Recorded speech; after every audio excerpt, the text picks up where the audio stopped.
Si Cupidon il a un arc-en-ciel, peut-être qu'il a des flèches en chibre. Faut voir.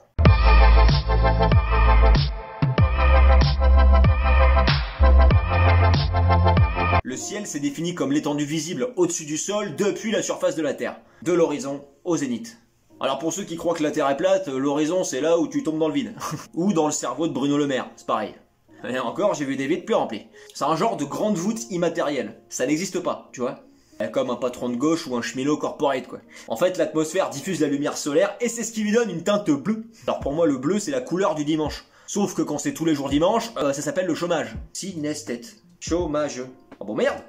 Donc comme il dit Manu, faut traverser la rue. Si t'habites en face d'un ravin ou au bord de l'autoroute, coup double. Eh ben ça résout le problème des retraites. Enfin la tienne, quoi.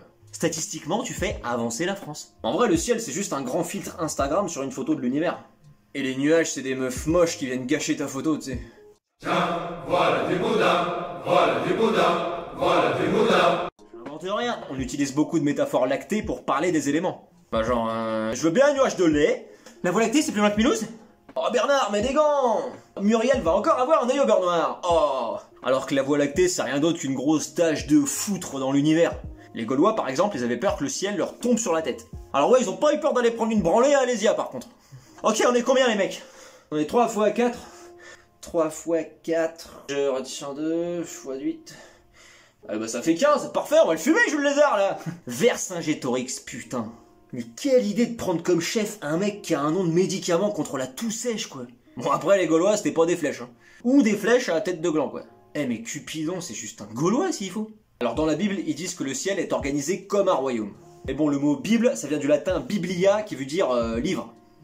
Et on en a fait un livre. Ouais, t'as capté le délire. C'est comme si le titre d'un film, c'était film. Ou qu'on appelait une pastèque sextoy, quoi.